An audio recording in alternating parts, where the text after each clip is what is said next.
안녕하세요. 알고 있는 건축 지식을 알기 쉽게 전달하는 알건 80의 건축가 인디입니다. 지난 시간에는 동선에 관한 사전적 정의와 건축 용어 중 서큘레이션에 대해 일부 설명을 드렸습니다. 오늘은 서큘레이션의 나머지 특성에 대해서 설명드리도록 하겠습니다.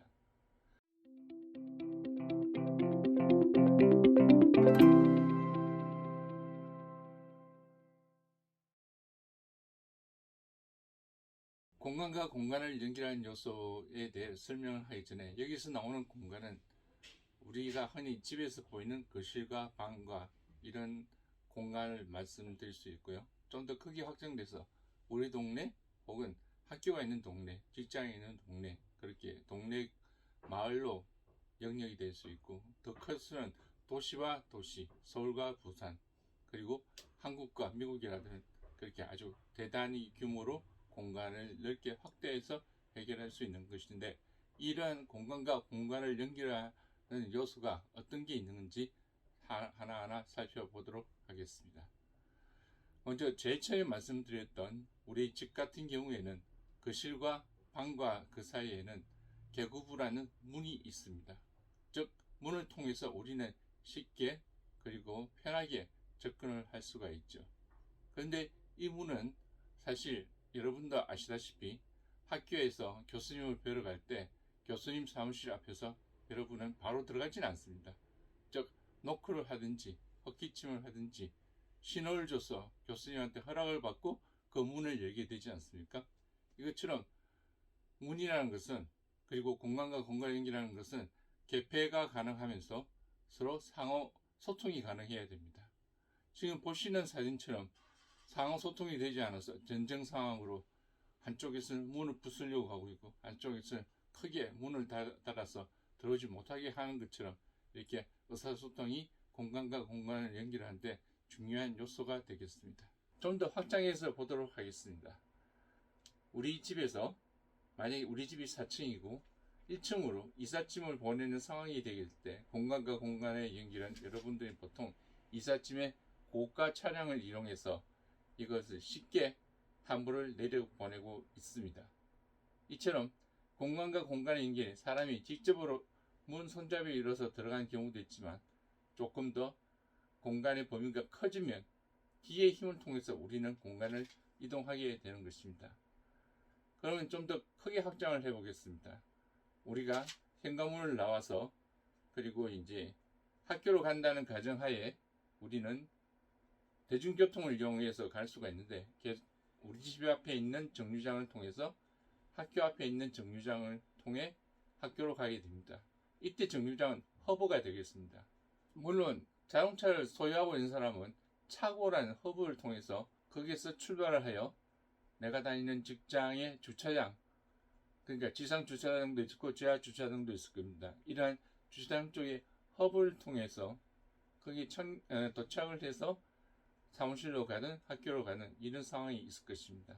이처럼 아까 말씀드린 것은 대문, 현관문, 방문 이렇게 문 이렇게 지나가는 도어 투 도어의 형식으로 공간이 연결되어 있다면, 조금 더 확장이 되면 이것이 허브 투 허브로 공간이 확장이 되게 됩니다. 여러분이 좀 더 크게 생각해 보시면 지방으로 갈 때 여러분은 우리 마을에 있는, 우리 도시에 있는 고속터미널을 이용해서 그쪽 지방에 있는 고속터미널로 허브 대 허브로 이동하는 것처럼 국가와 국가 간의 허브는 국제공항이 되겠죠. 인천국제공항을 통해서 뉴욕에 있는 뉴욕 국제공항으로 이렇게 여러분은 허브와 허브를 통해서 이동하게 됩니다. 이처럼 도어 투 도어 투의 성격으로 공간이 연결되는 경우도 있고, 그리고 허브 투 허브로 공간이 연결되는 경우가 있습니다. 여기서 제가 잠시 착오를 말씀드렸는데, 허브를 소유하고 있는 집 구조라든지 주차장을 갖고 있는 오피스라든지 이렇게 허브를 갖는 경우가 요즘 생길 수가 있게 되는데, 그것이 하나의 드론입니다. 드론은 거기 소형화되어 있어서 자기 집 옥상이라든지 그리고 뭐 큰 사무실 같은 경우에는 역시 고가 위 한 층을 자기 그 드론 허브로 전용을 할 수 있을 겁니다. 왜 제가 드론을 써 말씀드리냐면은 공간과 공간을 연결하는 요소 중에서 가장 어뜸의 요소는 빠르기입니다. 지금 드론 택배가 인터롭게 부상되는 경우는 30분 내에 물품을 받을 수 있다는 가능성이 있기 때문에 드론이 점점 부상하는 하나의 교통수단, 즉 공간과 공간을 연결하는 요소가 되는 것입니다. 아울러 하이루프라고도 하죠.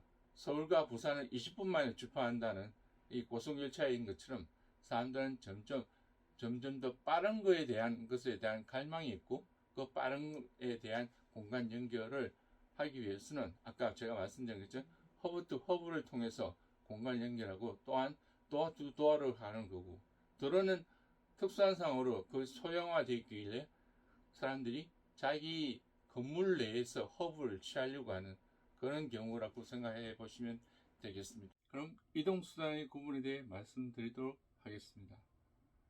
이동수단은 비행기, 기차, 자동차 여러 가지가 있습니다만 여기에서는 이동수단이 거쳐가는 허브, 즉 터미널에 대해서 설명하도록 하겠습니다. 저는 여기서 인천국제공항 터미널에 대해서 설명을 드릴 텐데, 선정한 이유는 이 공항 청사에 관련돼서 사람이 갖고 있는 모든 이동수단이 집약되어 있기 때문에 대표적인 터미널로 청사를 선택했습니다. 보행자 동선 같은 경우를 먼저 살펴보면, 먼저 출국자입니다. 출국자는 보통 레벨 3, 즉 3층 레벨로 가서 사람들이 출국 티켓을 사고 거기서 세관 검사를 통해서 탑승하게 되는데, 주된 이유가 비행기의 탑승구의 위치 높이가 3층 정도의 높이가 되겠습니다. 즉 수평적으로 이동을 해서 출국자가 바로 비행기 탑승구로 탈 수 있도록 하는 것이 본 목적이 크고요. 대신 입국자는 1층 레벨로 내려가게 해서 바로 도로와 자동차를 타고 바로 집으로 귀가할 수 있게끔 짧은 동선을 만들기 위해서 1층 레벨을 잡았고요. 여기서 혹시 궁금하실지 모르시겠는데 2층에 쓰는 여행자의 가방인 수화물 처리 시스템 BHS가 있습니다. 최근에 개항한 인천국제공항 제2터미널 같은 경우에는 이 시설의 규모가 축구장은 20배 정도 되고요. 그리고 그 안에 해당되는 컨베이어 벨트를 다 이어보면 한 42kg가 된다고 합니다.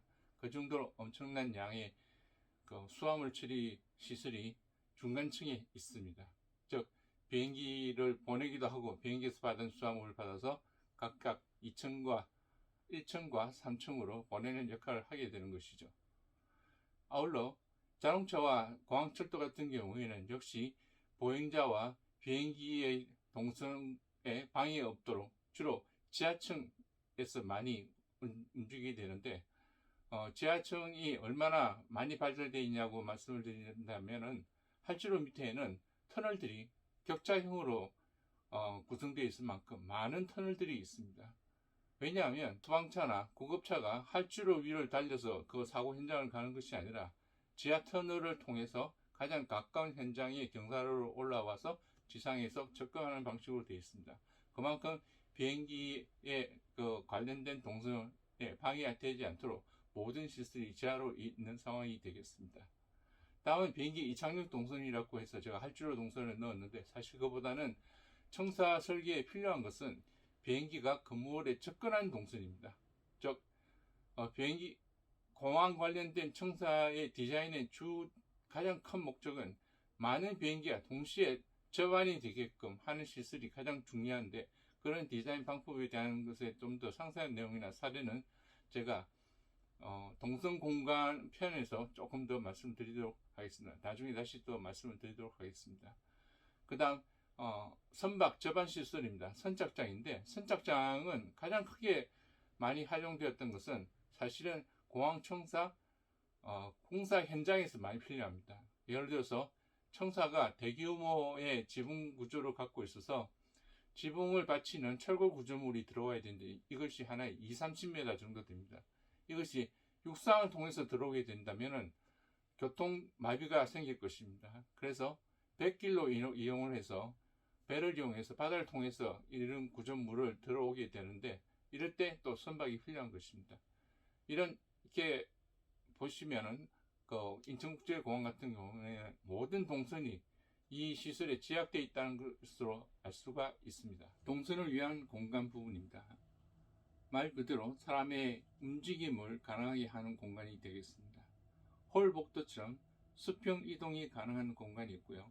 그 다음 계단 엘리베이터처럼 수직 이동이 가능한 공간, 이 두 개의 공간에 대해서 어떻게 조합을 하고 디자인을 하느냐가 그리고 동선을 위한 공간에 대한 설계 부분이 되겠습니다. 그런데 이 동선을 위한 공간 부분은 옆에 보시는 바와 같이 길 찾기가 쉬운 구조, 즉 웨이파인딩이라고 하는데요. 왜냐하면 미로처럼 만들어진 수직 수평 구조물로 인해서 사람들이 자기가 원하는 방으로 갈 수 없게 된다면 그것은 건물로서의 기능을 다할 수가 없기 때문입니다. 그래서 길 찾기가 쉬운 동선을 위한 공간을 만드는 것이 건축 설계의 핵심 과제라고 할 수가 있겠습니다. 이 부분은 제가 표를 가지고 좀 더 상세히 설명을 드리도록 하겠습니다. 동선 공간은 크게 세 가지 유형으로 분류를 할 수가 있습니다. 제가 분류한 것은 일자형, 십자형, 그리고 미음자형으로 분류를 했습니다. 첫 번째 일자형 같은 경우에는 제가 밑에 보이시는 건축 평면이 수평 이동 동선 부분을 강조해 본 부분인데 수평 이동 동선이 일자형으로 생겼기 때문에 일자형이라고 했습니다. 이 공간의 특성은 양쪽 끝단에서 출입이 가능하다는 것입니다. 그리고 양쪽 끝단에서 상대방 끝단으로 한번 왕복을 하게 되면 각 시설이 어디에 뭐가 있는지를 한 번에 다 파악할 수 있는, 즉 기차읽기가 아주 쉬운 공간 구조가 되겠습니다.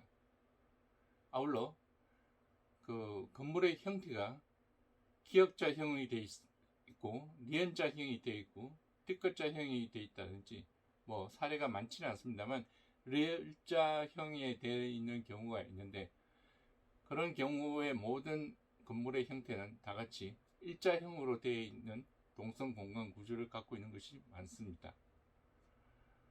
학교를 예를 두고 제가 일자형이라고 말씀드리는데, 여러분이 다니시는 학교를 생각해 보시면 복도가 길게 일자형으로 되어 있는 것이 느껴지실 겁니다. 너무나 단순한 공간 구조의 일자형 복도다 보니까 상대적으로 학교 선생님이나 교장 선생님이 순찰을 하기에 가장 좋은 그런 공간 구조가 되겠습니다. 그러다 보니 일선의 고등학교 같은 경우에는 고3 수험생들의 교실들이 다 최고의 꼭대기층에 분포가 되어져 있습니다. 즉 그 복도를 통해서 학생들이 어디에 도망 못 가게 막아두는 역할이죠. 만일 고3이 1층에 나오게 되어 있다면 복도를 통해서 시체말로 땡땡이라고 하죠. 그런 야자 시간을 창가로 다들 도망을 가버리니까 선생님들이 관리하기 힘든다는 것이죠. 그런 이유도 있고, 이런 구조물은 상대적으로 길이 너무 찾기 쉬울 뿐만 아니고 또 인지하기도 쉽고 관리하기도 쉬운 동선이다 보니 그렇게 공간 구조 형성을 특성을 갖고 있습니다. 다음은 십자형에 대해서 말씀드리도록 하겠습니다. 십자형태의 특성은 보시는 바와 같이 사방으로 접근이 가능합니다.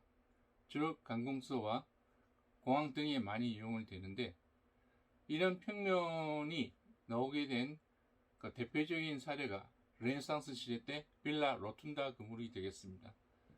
사례에 대해서 조금 더 설명을 드리면 총 3계층이 이루어져 있는데, 이 르네상스 시대 때는 귀족 사회가 아직 살아있는 사회라서 귀족들은 2층과 3층의 공간을 이용하게 되고요. 1층은 상대적으로 이런 대저택에 들어가는 화물이라든지 하인들의 이동 동선이 1층에 형성되어 있습니다. 제가 수립동선이 이런 십자형 형태에서 가장 가까운 크로스되는 이 부분 근처에 수립동선이 있는데, 여기 이 빌라 로툰다도 그런 형태로 되어 있어서 하인들이 이런 수립동선을 가운데 교차 동선, 그러니까 가장 센터 중심에서 수직으로 이동하기 때문에 하인들의 서비스를 가장 원활하게 받는 그런 구조물이기도 합니다. 그래서 상당히 기능적인 건물로 형성되어져 있습니다. 그리고 십자형 동선을 이루고 있는 이러한 동선 공간 형태는 그것을 만약에 90도로 이렇게 꺾어다 보면 X자 형태의 내부 동선 공간이 형성이 되고요. 그리고 만약에 세로축의 수평 동선을 쪼개어 양쪽으로 양분한 것이 H자 형태의 동선 공간의 건물 유형 형태가 될 것이며, 그리고 이런 세로축의 하나를 없애는 것이 T자형이라고 할 수 있을 것입니다. 그리고 오히려 한 개의 축을 더 넣어서 별자리 형태라고 할 수 있는데, 이런 여러 개의 가지를 형성해서 또한 사방이 아닌 팔방으로 이렇게 동선 공간을 만들어내는 그런 형태도 있습니다. 실질적인 사례가 있어서 그 사례를 가지고 말씀을 드리도록 하겠습니다. 베이징 다싱국제공항입니다. 지금 보시는 그 가지들이, 뻗어나가 있는 가지들이 총 6개로 이루어져 있습니다. 그리고 6개 중에 5개가 비행기들이 접안이 가능한 그런 구조물로 되어 있습니다. 보통 국제공항은 이런 가지들이 4가지로 되어 있습니다. 인천국제공항이 1층사도 그렇고 2층사도 그렇고 그 형태가 4개로 딱 구분이 되어 있는 건 아니지만 뻗어나가 있는 가지수의 개수는 4가지로 되어 있다는 것을 알 수가 있을 것입니다. 베이징 다싱국제공항이 5가지를 함으로 해서 얻는 이점은 더 많은 비행기들이 층사로 접근이 가능하다는 것입니다. 즉, 더 많은 이용객들을 수용할 수 있는 그런 공간 구조가 된다는 것이죠. 그리고 다싱국제공항 같은 경우에는 한 가지는 그 입출국자를 위한 시설로 입출국 센터가 있고, 아울러 교통센터, 즉 그러니까 자동차를 가지고 온 사람들이라든지 공항철도가 정차하는 역사가 이런 교통에 관련된 시설이 집약되어 있어서 외부의 입출국자가 이 시설로 접근하는 유일한 동선으로 해결해 두었습니다. 지금 이런 입출국자 동선마저 입체적으로 만약에 센터에 두게 된다면 지금 5개 이용했던 비행기의 접근 동선이 6가지로 늘면서 더 많은 시설을 제약할 수가 있을 것인데, 이처럼 국제공항이라든지 공항 터미널에 관련된 시설의 설계 디자인의 핵심은 더 많은 비행기들이 어떻게 접근시킬 수 있느냐가 디자인의 핵심 포인트라고 할 수 있겠습니다. 다음은 미음자 형태입니다. 미음자 형태는 오피스에서 많이 볼 수 있는데 원과 같은 순환형입니다. 즉 고리형으로 이루어져 있어서 무한 순환형을 이루고 있는 것이죠. 그리고 그 중앙부에는 수직 동선 공간이 주로 있습니다. 즉 엘리베이터 계단 위주로 그 내부를 갖고 있는데, 제가 사례로서 뉴욕 맨하탄의 건물들을 보여드리는데요. 건물들 유심히 보시면 꼭대기층에는 다같이 그 가운데에는 이렇게 계단과 엘리베이터의 포화 부분이 노출되어 있는 것을 보실 수 있을 것입니다. 즉 대부분의 오피스텔은 이런 형태를 이루고 있다고 생각할 수 있습니다.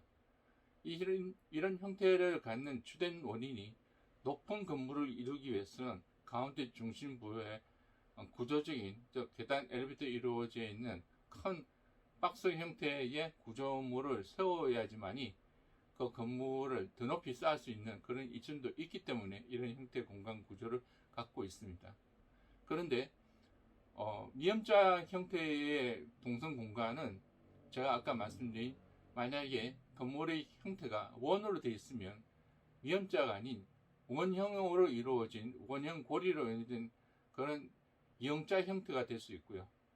그리고 미 국방부의 펜타곤 건물을 보시면 오각형 형태의 건물 형태가 이루어지는데 그 건물 형태를 따라서 내부의 중간 복도도 오각형의 고리로 이루어져 있음을 알 수가 있습니다. 이처럼 미음자 형태는 오피스에서 많이 쓰이고 있고요. 근데 다만 그 중심부가 엘리베이터와 계단으로 이루어져 있다 보니까 자연 채광이 들어오지 않아서 좀 답답한 면이 없지 않아 있습니다. 그것을 도서관에서 활용하기 위해서 중심부를 차지하고 있었던 계단과 엘리베이터를 이런 네모 형태의 동선을 위한 공간 바깥쪽 사이드에다가 배치를 함으로 해서 가운데 부분을 비워두음으로써 자연 채광을 받아들이는 사례인데, 이 사례는 제가 전에 말씀드렸던 이현영 교수가 설계한 독일 스투트가르트 도서관의 대표적인 사례가 될 수 있겠습니다. 다음은 동선의 독립성입니다. 공간사회의 목적성에 따라서 여러가지 동선을 분류하고 그리고 그 정리를 하는 그런 사례를 앞서 말씀드렸습니다.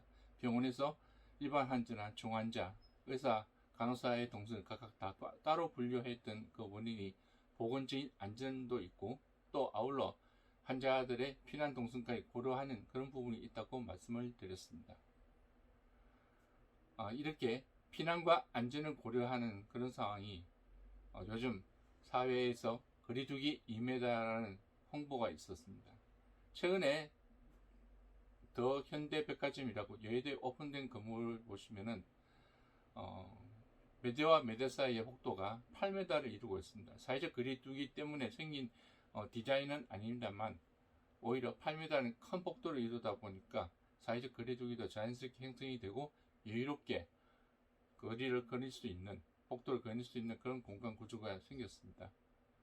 기존의 백화점 같은 경우에는 3m라고 해서 폭이 상당히 좁았고 아까 말씀드린 거리두기 2m 같은 경우에도 상당히 좀 문제가 있는 구조였는데 새로 생긴 시설물이 그렇게 8m라는 과감한 시설 개치를 계획해서 동선의 독립성을 더 확보해 줄 수 있는 그런 좋은 사례라고 하겠습니다. 다음은 동선의 편리함입니다.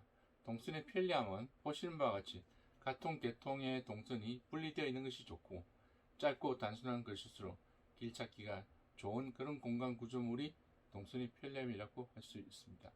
앞서 말씀드렸던 모든 동선 관련된 시설들이 다 움직이는 인간들의 편리함을 주기 위한 것입니다.